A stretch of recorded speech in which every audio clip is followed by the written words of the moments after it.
जय माता दी। मैं पंडित गौरव शर्मा, एस्ट्रो अर्थ चैनल में आप सभी का स्वागत है। और आज हम जानेंगे कि सिंह राशि वालों के लिए मार्च 2024 के राशिफल किस प्रकार से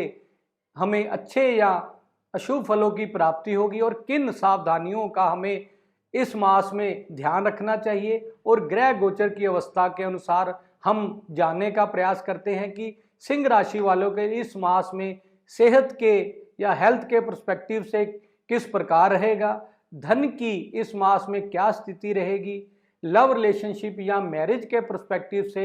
इस मास हमें क्या सफलताएं प्राप्त होगी, और हमारे जॉब बिजनेस पार्टनरशिप की क्या स्थिति रहेगी, और हमारे भाग्य का इस मास में हमें कितना प्रभाव प्राप्त होगा, और हमारी विदेश यात्रा के लिए हमने देखना हो, और ओवरऑल हम देखेंगे कि सभी क्षेत्रों में हमें किस प्रकार की स्थिति प्राप्त होगी। और अंत में हम बताएंगे कि इन मास में ग्रह गोचर के अनुसार हमें किन सावधानियों या उपाय करने से निश्चित इस मास में अच्छी सफलताओं की प्राप्ति होगी। और अब हम जानते हैं कि ग्रह गोचर में ग्रहों की क्या स्थिति बनी हुई है। सर्वप्रथम अगर हम देखें तो लग्नेश का प्रथम मास से ही सप्तम भाव में शनि के साथ युति बनी हुई है, जो कि 14 मार्च को सूर्यदेव भगवान अपने मित्र परम मित्र बृहस्पति की देव की राशि में मीन राशि में संचरण करेंगे। और उसके बाद अगर हम देखें तो बृहस्पति का गोचर जो कि हमारे नवम भाव से संपूर्ण मास रहेगा, और शनि महाराज जी का संचरण हमारे सप्तम भाव कुंभ राशि में संपूर्ण मास रहेगा। और राहु देव का संचरण अगर हम देखें तो हमारे अष्टम भाव से जो कि राहु देव का संचरण रहेगा, और हमारे द्वितीय भाव से केतु देव का संपूर्ण मास संचरण रहेगा। और बुध देव जो कि 7 मार्च को अपना राशि परिवर्तन करेंगे, मंगल देव जो कि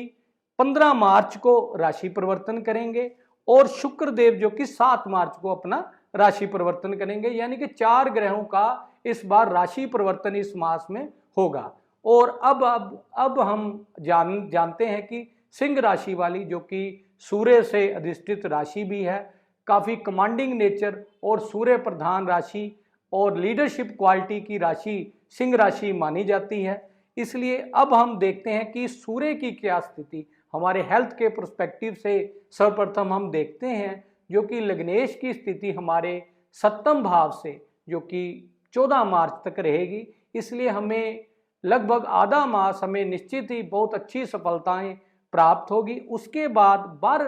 8वें भाव में 14 मार्च के बाद सूर्य का संचरण राहु के साथ होने से निश्चित हमें अपनी हेल्थ के पर्सपेक्टिव से ध्यान रखना चाहिए, जिससे कि हमें आगे अच्छे फलों की प्राप्ति हो सके। और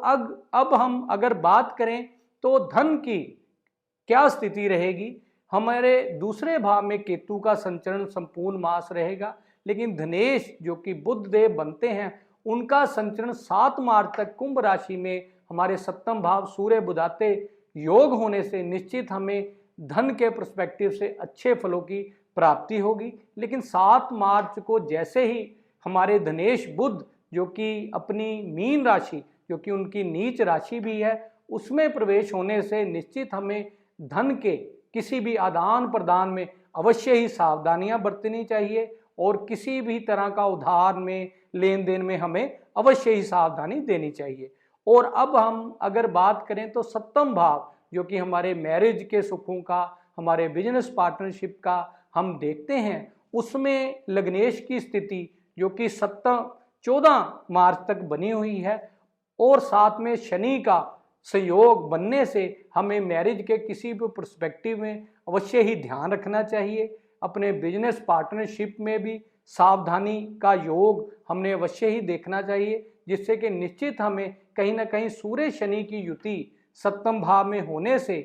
हमें अवश्य ही सावधानियां ध्यान रखना चाहिए, जिससे कि हमें आगे अच्छे फलों की प्राप्ति हो सके। और अब हम अगर बात करें तो हमारे भाग्य भाव की क्या स्थिति रहेगी कि निश्चित हमें इस मास में भाग्य का संपूर्ण लाभ की प्राप्ति हो सके। अगर हम भाग्य भाव की स्थिति देखें सिंह राशि वालों के लिए जो कि नवम भाव के स्वामी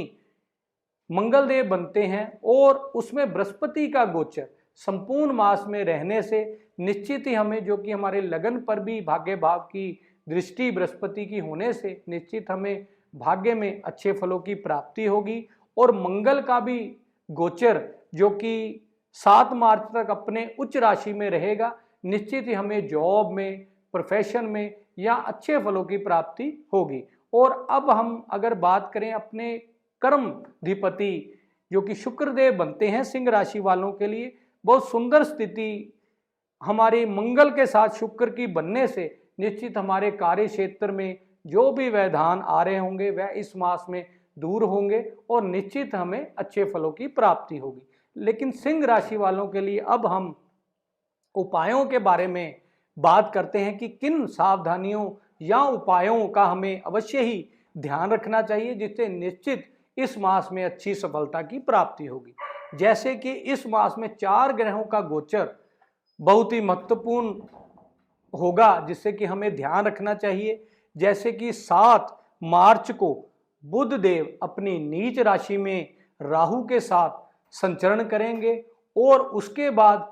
14 मार्च को सूर्य देव भी सूर्य भगवान के साथ आने से ग्रहण योग की उत्पत्ति करेंगे, जिससे कि निश्चित ही हमें सिंह राशि वालों को बहुत सावधानी पूर्वक सूर्य राहु के ग्रहण योग का या बुध का नीच का प्रभाव इस मास में रहेगा। उसके लिए हमें अष्टम भाव, जो कि अष्टम भाव में यह ग्रहण योग बनने से हमें निश्चित ही आगे ध्यान रखना चाहिए। उसके लिए हमें सूर्य नारायण भगवान को पूजा अवश्य ही हर नित्य प्रतिदिन जल हमें देना चाहिए और विष्णु जी व लक्ष्मी भगवान मंदिर में एक बार किसी न किसी रूप से मिठाई का प्रसाद जो व्हाइट कलर की हो एक बार हमें देना चाहिए, जिससे कि हमें ग्रहण योग का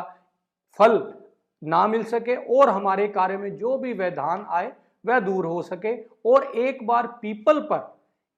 कच्चा दूध, थोड़े से काले तिल व सफेद तिल हमें शनिवार वाले दिन अवश्य ही चढ़ाना चाहिए, जिससे कि निश्चित ही इस मास में हमें अच्छी सफलताओं की प्राप्ति हो सके। जय माता दी।